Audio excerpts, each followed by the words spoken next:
Welcome to the PM Coaching Podcast. I am the host, Patrick Mullen. Today we have Barry Baggley, professional footballer now at Waterford, used to play at Fleetwood Fc. Welcome on board, Barry. Cheers, Mallow. Just tell people who are watching this bit of background of your playing career so far, where you started and stuff. So I started playing for NIFL, which was my local team, when I was about 6 or 7, up until I was about 10.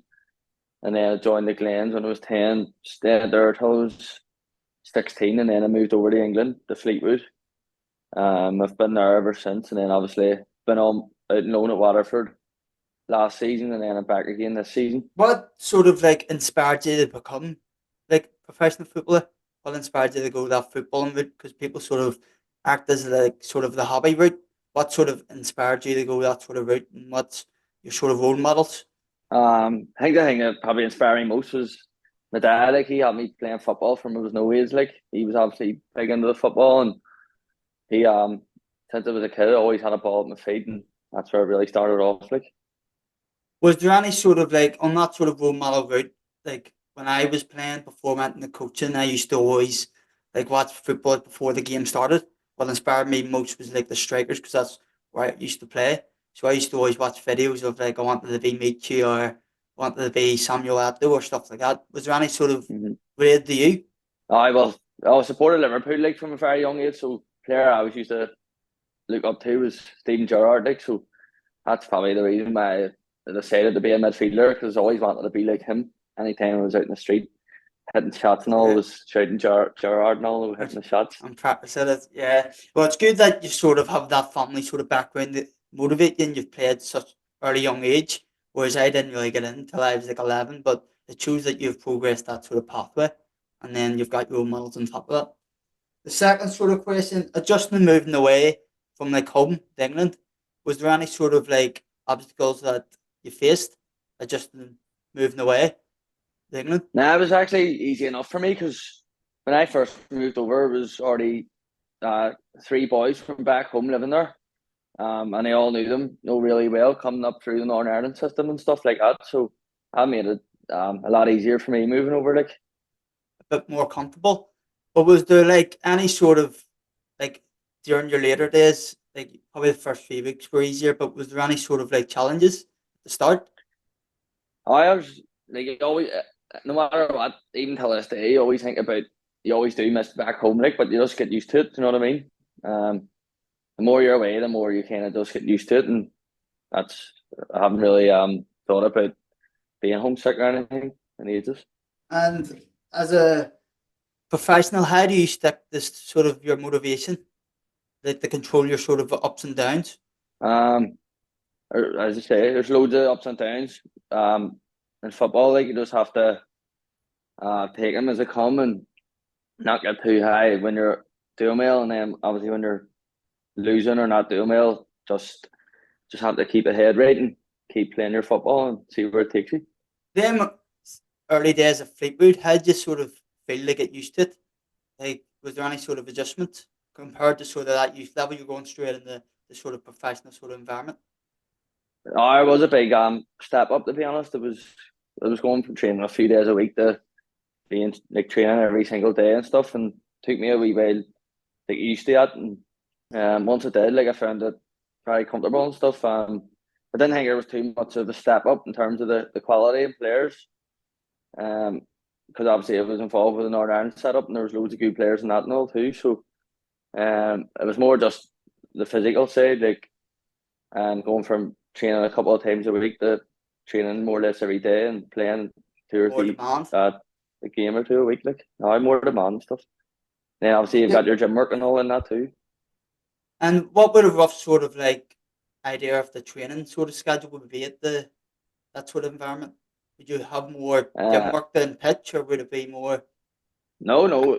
You'd be on the pitch every morning from about 10 to 12 usually, and then after towards the start of the week, when you don't have a game and stuff, they would do a bit more gym work on a Monday or a Tuesday, and then as it gets to the back end of the week leading up to the match, you kind of just do your pit sessions and leave the gym out.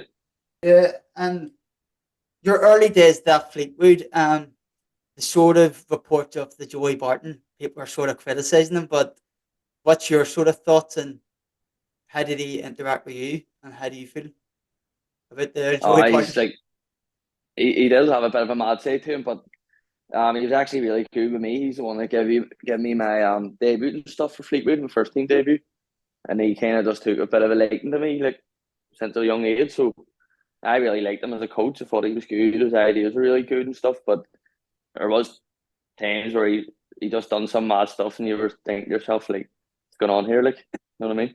Yeah, it's just a bit like his playing career stuff when he was just That's it. at that Marseille days, he was always getting the slap hands head and stuff. I It think was it's always a just moment of madness. leads on, but I think people get too much on the social media route when they see a rumor or a report, and then, but as you said, in person he's down the earth, so just shows you that Aye, you can't just go off social media. that's it. He's having a bit of a wobble these days, isn't he? On the social media. Yeah, absolutely crazy at the minute. You're saying I do like him. I've always followed him, but just as social media at the minute's just been chaos near every sort of two Aye, days. You hear a tweet and people like criticizing him. he's So nuts. Like, he is mad. it's the football world. Everyone has their opinions and stuff. And Aye. as you said, he gave you your debut. Um, could you sort of explain the sort of lead up and what was your professional debut like, emotions and stuff, or because not much So, experience that moment, you see, because like some people out there don't I even get know, that I chance know. to go into that pitch as their professional debut. Yeah. So the way it came about was it was in my first year of Fleetwood, so I only just turned 17, and at that stage I was doing all right for the under 18s, and I got called up to train with the first team one day on like a Tuesday or something or a Wednesday, and after the training I done well in the training. After the training, I went home that night. And the under 18 manager rang me and said, uh, the first team manager wants you to be in the squad for the match on Saturday. We're playing. I think we were playing Walsall away, so we was going to go travel down Ravens on the Friday, stay overnight and stuff. And so Friday came around, travelled down with him. Obviously, not expecting to even make the bench. I thought I was just travelling down though for the experience. Usually, bring an extra Yeah, one or two players just to make sure in case someone gets injured or something on the way down. And I thought it was going to be like the 19th man left out off the bench, and then it came to the Saturday, and he named the squad, and my name was on the bench, so I was buzzing about that. Like, and I still like didn't expect to come on or anything. I just thought he was going to I was throw me just on in the the bench squad, just for the and experience. And then so I got to the ground, even just warming up, knowing all the fans and stuff. And that was my first time experiencing that. And they have a good stadium also. Like, probably bring about 10 to 15,000 fans. Like, and so the match was going on, and we were losing 2-0. I think it came to about the 80th minute, and he said to me, "Go and warm up." And I was running up and down the lane and shaped myself, but I was buzzing at the same time. And then he called me down about 2 minutes later, and then put me on, and that was it. Like, it's just a moment to remember, isn't it? yeah, and Walsall aren't just for the Mickey Mouse team to just come on and play. They're actually doing well this year at the minute, so like it was a tough sort of opposition to come on. So you actually got that sort of experience of playing against a good sort of opposition. At that time, they were actually a decent side in League One as well, so it was a good game to come on to. Like, Yeah, and moving on, is there any specific moment through your like youth days at Linfield and Glentoran that changed your career? That most likely you remember that if that moment didn't sort of happen, you wouldn't be at this sort of professional level now. I don't think there's one moment that stands out. I think it's just I think that the main thing was my very last year at the Clans. I'd been playing a year up, and we were in the under 18 league. So that season we won the league and the cup, and I had a good season then. And I think that's probably what got me to move over to Fleetwood in the end. Like, just that last year, that was kind of the big year for everyone who wanted to go away. So Yeah, I think that year was probably just that whole year was the highlight. Like. and the sort of that's them sort of days. Was there any sort of like commitments that you had to put in or remove sort of any your sort of usual day to day routine? Like to put in that black, like you need to put a bit more in or else you wouldn't have got that move. Because them I sort of level definitely is still sure big enough as well. it is. Like you know yourself, you were going to school and them years, like that's your main years of school, and you're doing all your tests and whatever, and you've got all that going on, and then you have training and stuff, and it's hard to balance it all out. Like, but I think you just have to uh like do your best just to give everything to both. Do you know what I mean? You can't just focus on one thing and like neglect the other thing. So I'd probably say I was already training and like probably as much as I could. Like, do you know what I mean? Yeah, you just need to put in the hours basically, and just hopefully that sort of balances out. Because sort of Uh, the kids probably who would be watching this, they're probably in them sort of GCSE years, probably just focus on the GCSEs, but put in the work as well in football. yeah, that's it. Yeah, because people say like there's not much percentages get that pro level, so even if you pass your test, you still have that backup. As you said, you want to put in both because if that move didn't work out, then you still have your GCSEs or A levels to try and go back on. And that's the sort of Definitely you don't want to be anything can happen in football league, so you don't want to leave yourself with nothing. You know what I mean? and I think that's why loads of academies now are trying to focus on your learn plus your playing because I think Crusaders are doing it at the minute.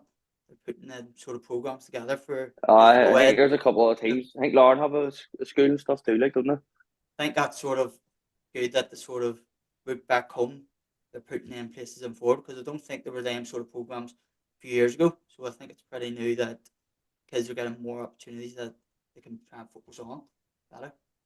they? And what's the best sort of advice or motivation that you've received from anyone so far?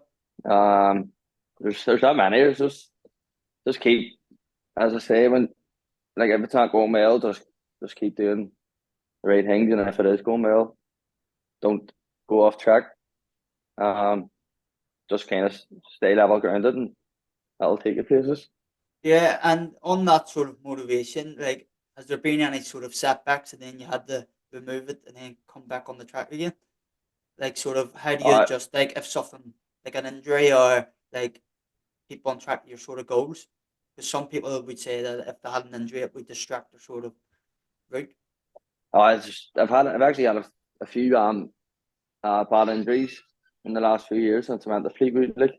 Um, I think I had about three that's kept me out for about 2 or 3 months, like, which is a long spell in a season. And it all came at the wrong time for me because when the injuries came, I was doing well, and it was really close to breaking through in the first team.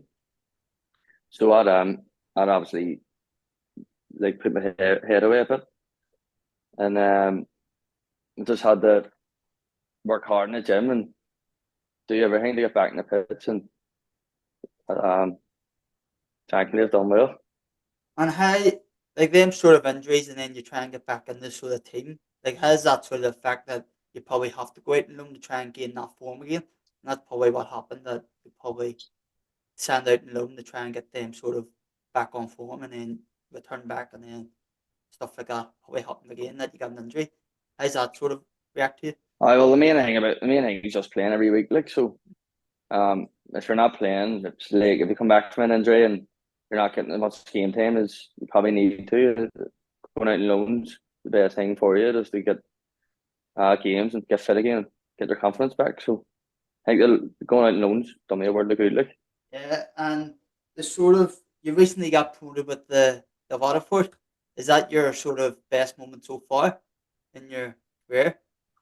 oh, Yeah. I'd probably stay at or else make it my debut, but that night we got promoted was uh unbelievable. Like, that's a moment you'll never forget. You know what I mean?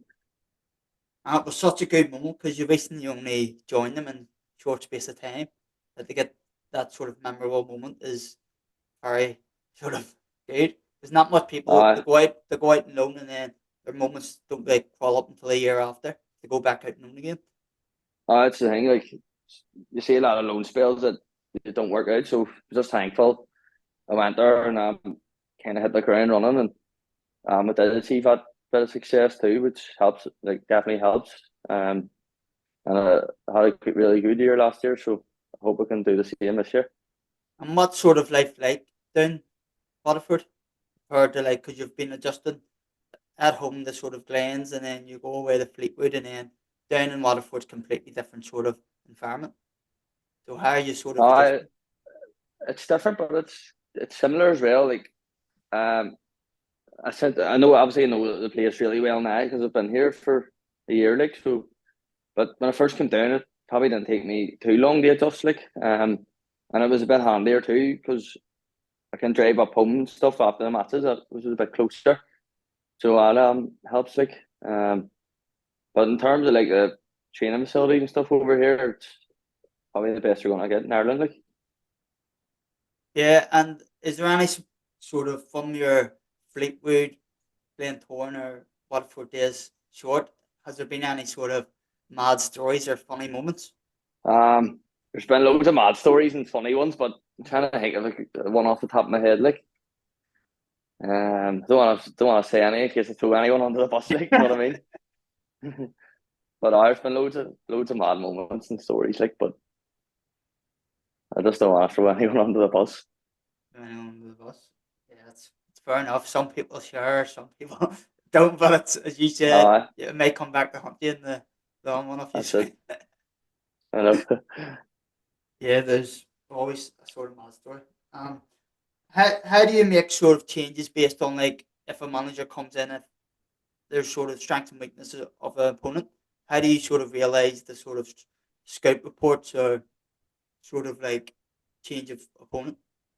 Like, how do you But just before every game, like if there's a specific sort of like a rival game you like at Waterford, if there was like a big promotion game that leading up to the week, how do you sort of like study uh, the game? Like if uh, there's a specific so opponent.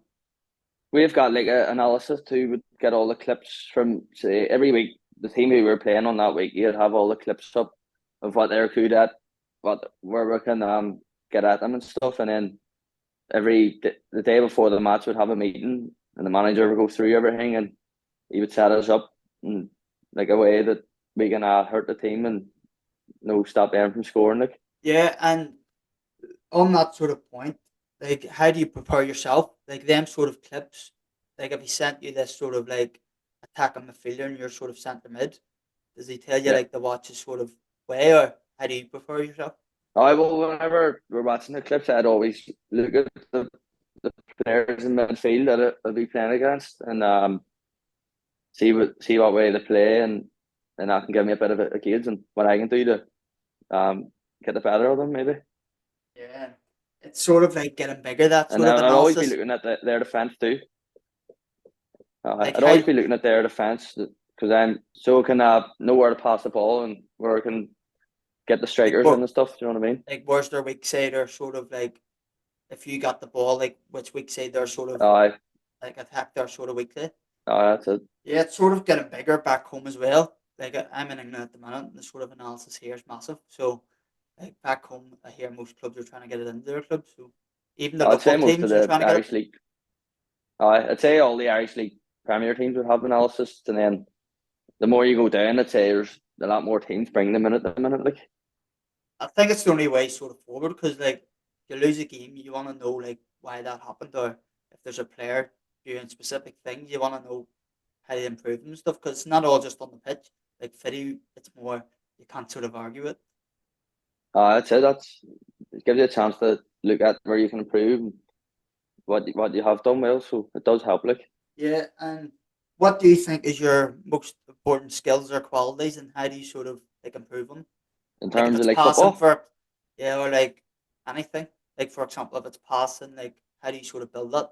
Uh, I'd say passing is probably one of my main strengths, and like one thing I do that I used to do, I done when I was about all the way up from a kid, just get a ball and kick it against the wall, like and receive a ball. You know what I mean? That's the easiest way just to get better at something, get better at passing and receiving. Like And literally just sort getting the of ball and kicking it off the wall.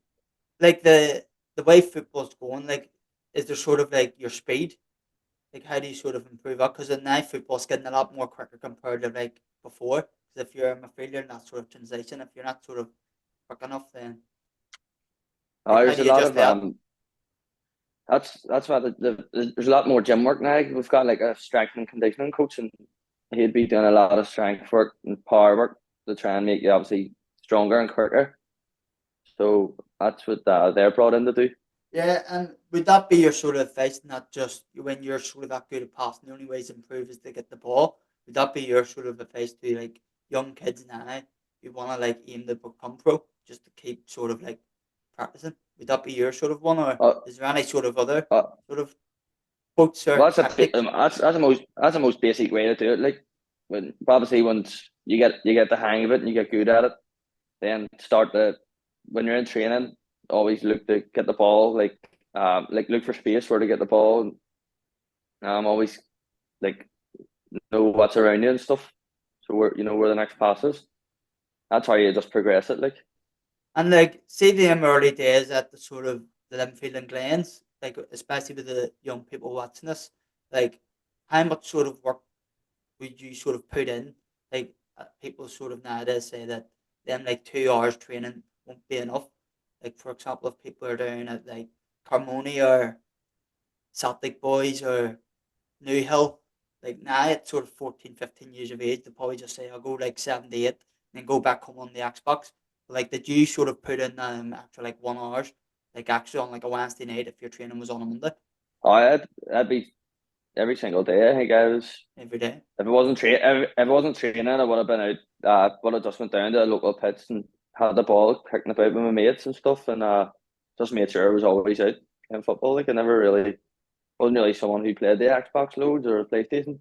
Still the same at this day. Like Yeah, I think that's sort of one of the interesting ones that you were sort of out near every day and you put them sort of sacrifices in, as I said, because some kids probably nowadays probably just think it's just them 1 or 2 hours. But if you've researched, you're the local person back home, it just shows you that the more you put in, you get the sort of opportunities.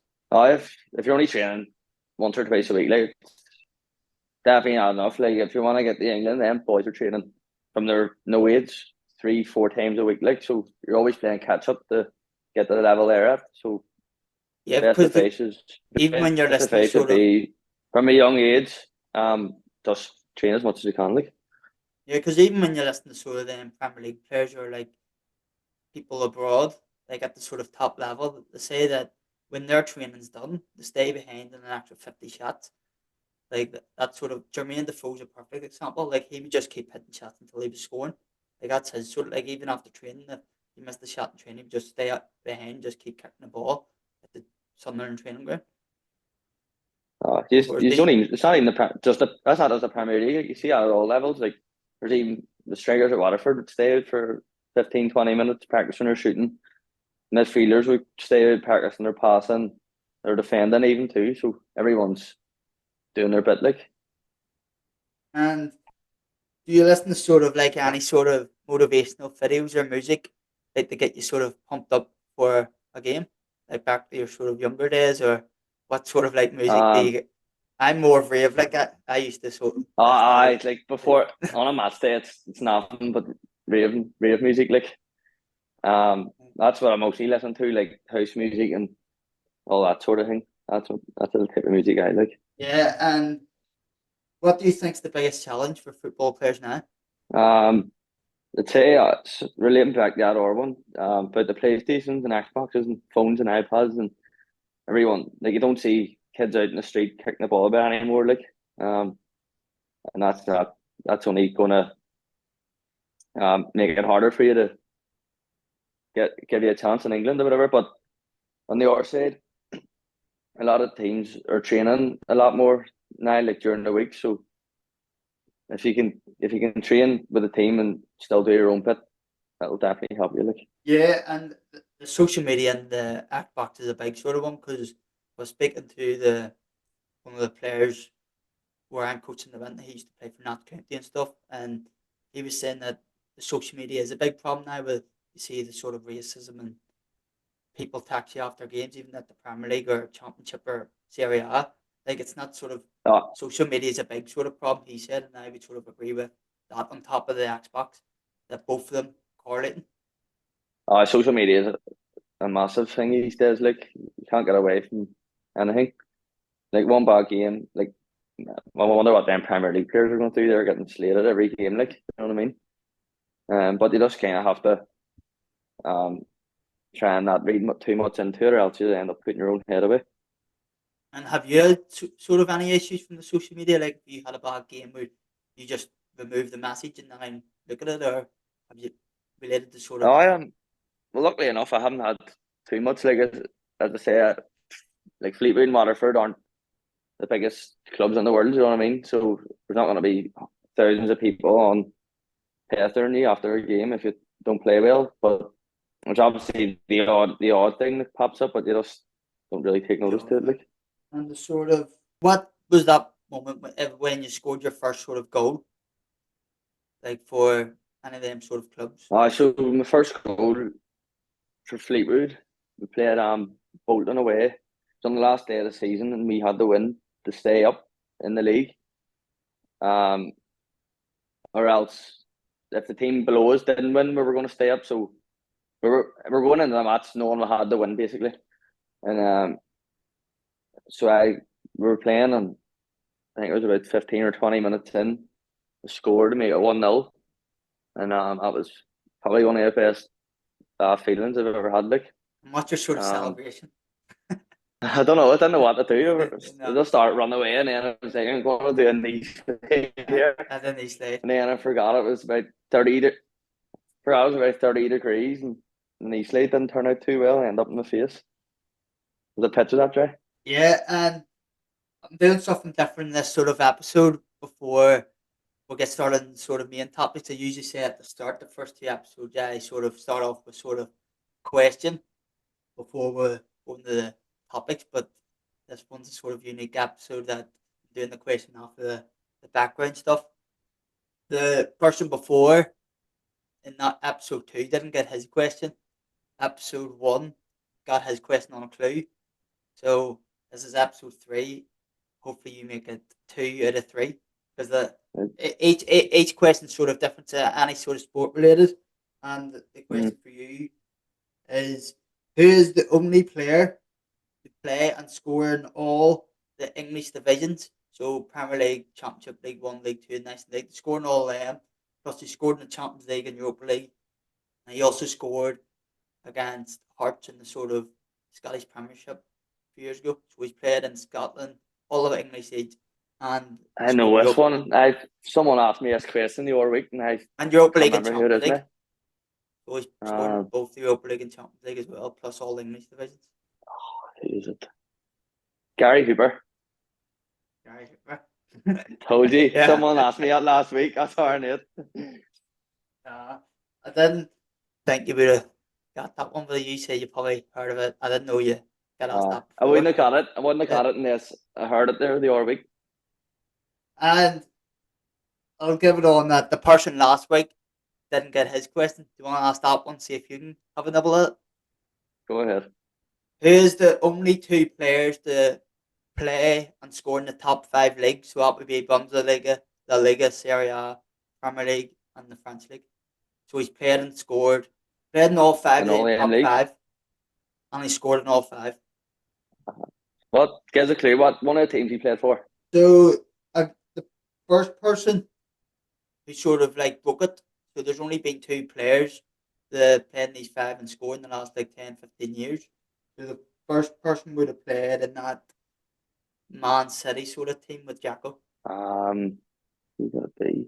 And he's also played in the French League and the La Liga and Is it stuff. So Balotelli? No, it's not him, is it?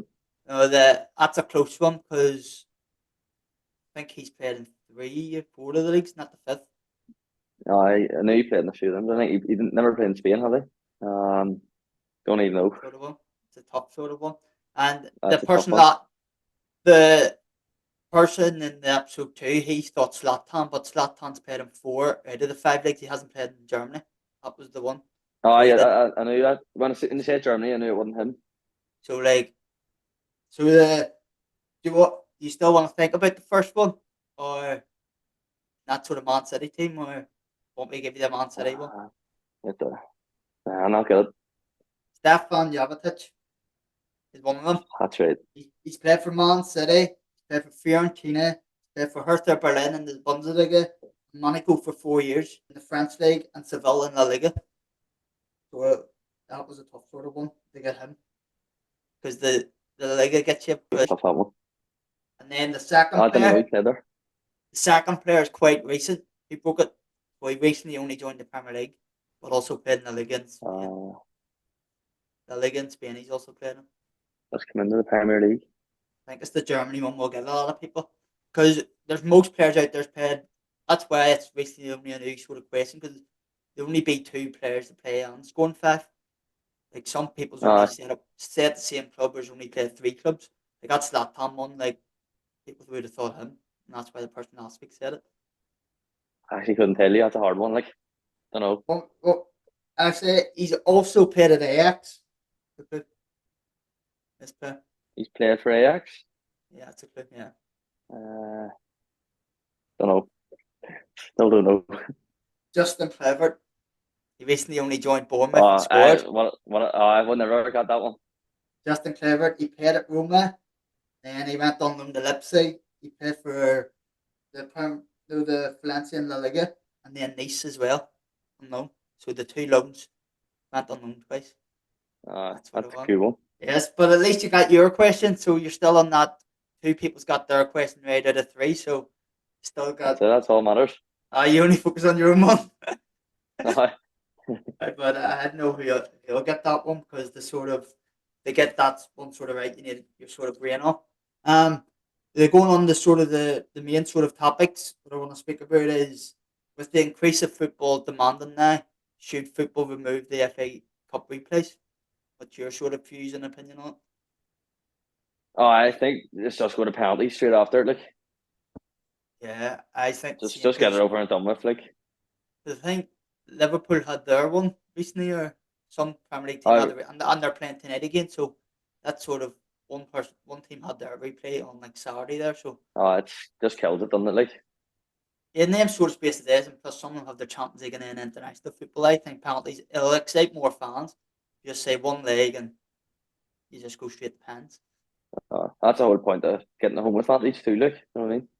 Yeah, because this sort of replay, you give the second team the advantage to play at home, because it doesn't really work out. Because West Brom were drawn their leg against Wolves, and it works out or whatever. So it doesn't really matter home or away. You just get drawn your luck, and I think it'll just ruin the football more if there's more replays, because more managers can play and more injuries. There's injuries, so many injuries these days. Like, too much games. Yeah, and then the NIFL League at the minute, do you think it's getting more of the money related in terms of less competition? Because at the minute there's like 24 points between first to fifth, so it's all between this year and last year's the team at the top 3 are the same. Do you think it's getting more?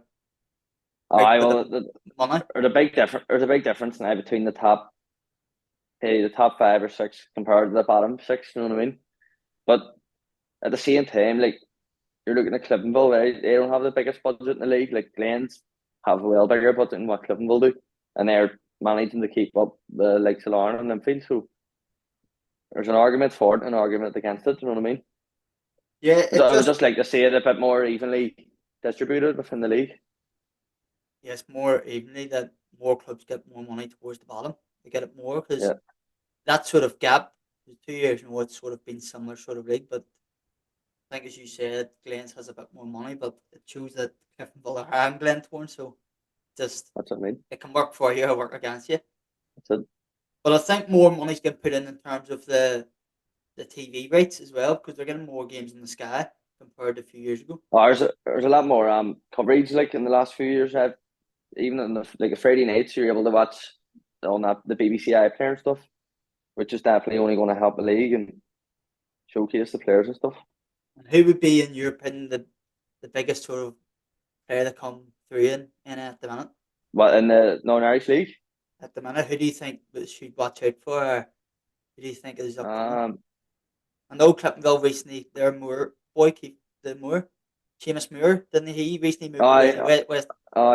Sean Moore, he went to West Ham, didn't he?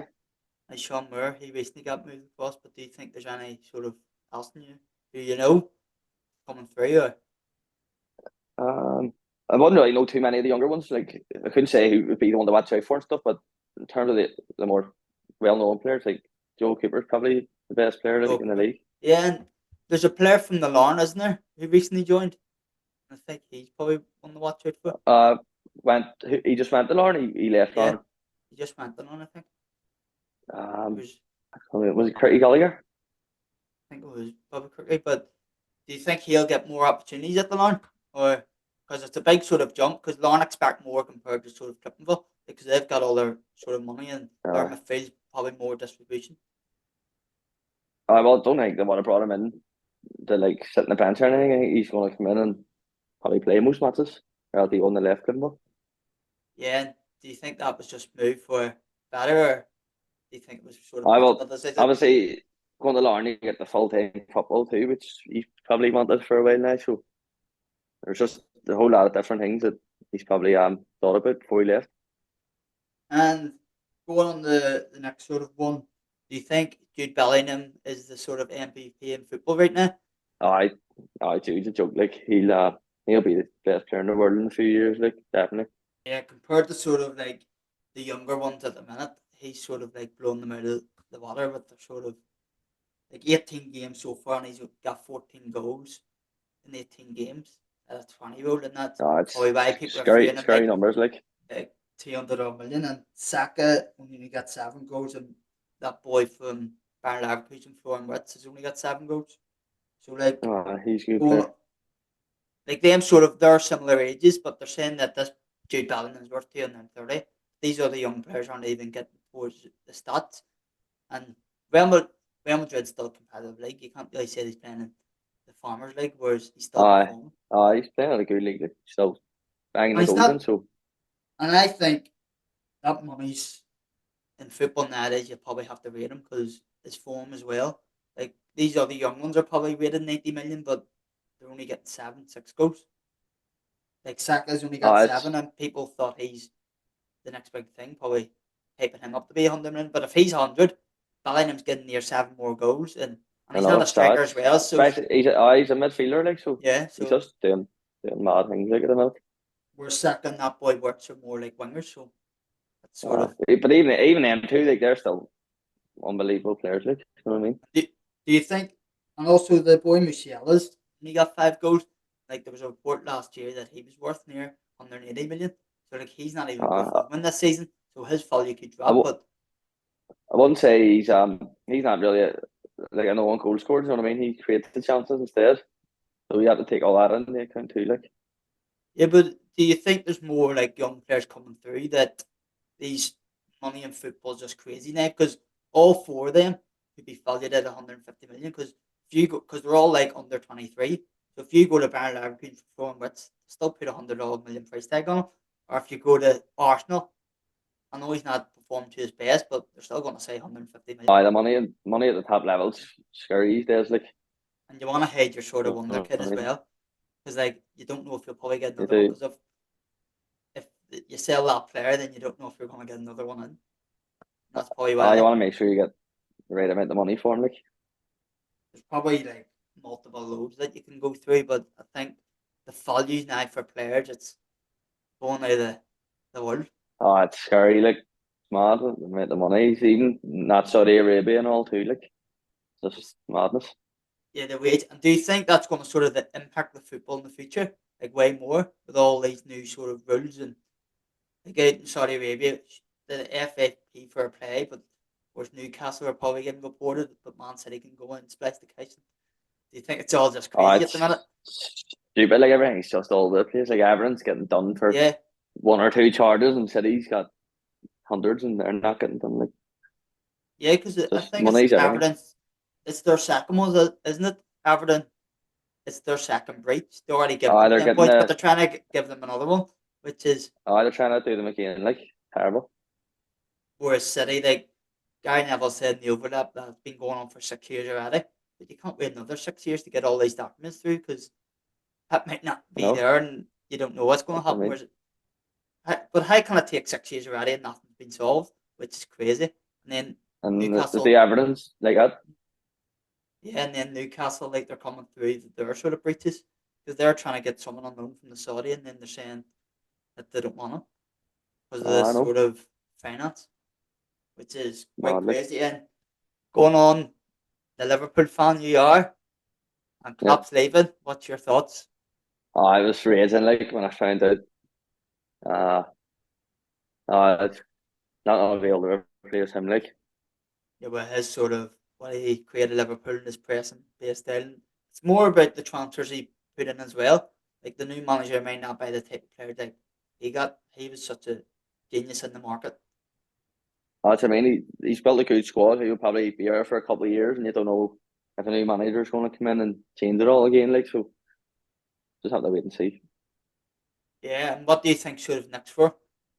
What's your sort of views? Because I think he's taking a break, but he said that he doesn't want to go to the Premier League again. So I think he may try the international, in my opinion. I'd say if he's going back in the management, he'll either take over Germany or go back to the German team. Like, Probably might not be Bayern because he used to manage Dortmund to be chaos there. I know, probably go back to Dortmund. Imagine. Because that could be a good one going back to your time to peak because Dortmund's been off. I think they're fourth or fifth at the minute, but they've been off the ball recently. Because Bayern's been I'd dominating. have Leverkusen and Munich's been Yeah. top two this year. Like, And then, but over the years, like Dortmund haven't really been doing too much. I know they've been challenging, but Klopp went there, won their first league in a while because Bayern's been just ruining it. And then Leipzig had a 1 or 2 years. Like I can't really remember the last time Dortmund really blew out in the I league. haven't pushed for the league in a while. So if he went there and won Same as the it, Champions League too. the Champions League as well. If Klopp went there and got him in the Champions League, you never know what could happen. And Uh, there's not much real jobs for him. Like where he would, I know Barca's have filled them not because Xavi's leaving, but would he go to the La Liga? That's all the questions. nah, I don't think he'll go where so soon. Like, he's going to take a break no matter what. Like, but see And what there's not happens. much clubs that suit his style, you see, because like I know that Barcelona's possession-based madness, whereas Klopp's more that pressing Present, madness. present. Yeah, Aye, so it sorts that sort of Germany DNA. yeah, it does. Be good. He'd be good as a Germany manager because they fell off a wee bit in the last few years. So I didn't I'd understand. say that it'd be good. Going in there. Like, And the sort of Liverpool team, how do you think they sort of react? Because there's some players reports that they'll be leaving. But new manager might have chaos on his hands. Because Van Dijk and Salah, there's rumours are that they might jump the boat. I don't know. Well, that's what I mean. Like, if a new manager comes in, like, you have to see what happens. He might want to do his own thing. I don't think he'll want to get rid of the players like Salah and Van Dijk. Like, it'll probably be up the Emirates whether they want to leave. Yeah, and then ending off on the sort of last topic, the Premier League predictions. What's your top four, your Premier League winner, and who's getting relegated? I'm going to say Liverpool to win the league. City will Yep. be close second. Arsenal third. Spurs, and then relegated. I think it'll be Burnley, Sheffield United, and Forest. Yeah. My winner is probably going to be Arsenal. I can't change my mind. I went with them from the start of the season. I just think Arteta that there's something different this year with him. And he got close last year. I just think Declan Rice in his team. And I think they just get over the edge. Arteta's experience. You an Arsenal supporter, are you? No, I'm Swansea. I'm Swansea. I'm still Oh, Swansea. uh, God help you. I think Arsenal and then City, and then Liverpool third, and then Spurs fourth. I think Spurs will sneak in fourth, and then Villa fifth. So, but it's Fellas doing well too. Like, and then Burnley, Sheffield, and Everton. I think Everton with their sort of madness. I think they'll just like. if that happens, they're going down. Like, but if not, I think I can see them staying up. Like, I just think their form at the minute's been a bit dipped, and I just don't really see too much. Whereas I think Luton's on a bit of decent form at the minute, but Luton's been doing alright recently. Like, and I just think times come for Everton. Like how much over the last few years that they've just about stayed up.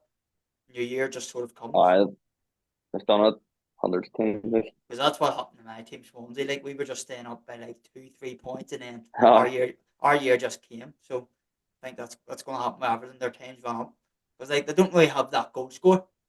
Like Calvin Lewis not nah, doing I too don't like. much unless he goes on the next 3 months and he fires Uh, 14 goals. they're They don't alright really. defensively, but they're going forward. Like, Yeah, and thanks for spending some time to come on this podcast, boy. I appreciate it very much. Thanks very much for No spending worries, some time, mate. Appreciate it. And this sort of tradition, this podcast, the last guest leaves a question for the next guest. So the question for you from the guest before: what else would you be doing if you weren't a footballer? He left. That's a good question because I haven't a clue what I'd be doing. I know if I wasn't a footballer, but I'd be doing all right, like, because I've got my head screwed on. You know what I mean? Yeah, But I don't know what I would be doing. yeah, that's what he was saying because like he's a scout, the last guest, and he was saying like Mm-hmm. he lives and breathes football, and he was going sort of good question. What else would you be doing on a Saturday if you weren't playing or scouting or coaching? Like me as a coach, I don't know if I wasn't in the coach. I don't know what else I would be doing there. Exactly. To sort of It's just something you just like pick up from an early age, and you don't really think too much about anything else unless it comes to it. You know what I mean? That's what But I would was there be anyway. like a backup option? Is there any sort of like if you weren't like for example if there's something happened with football, would you think of coaching route in the future, or like if you Oh, didn't work out with football, for example, would you go in that route, or that could be the sort of I definitely like coach is probably something that probably look into soon enough. Like especially being in the football world, you build up a lot of contacts and stuff. So that obviously helps you out as well. You know what I mean? yeah. That's sort of us to end. Thanks very much, mate. Thanks for coming on and cheers, bro. Take care. Enjoy your rest of No your week, worries, mate. Mo. Cheers. Thank you, man. See you later, mate.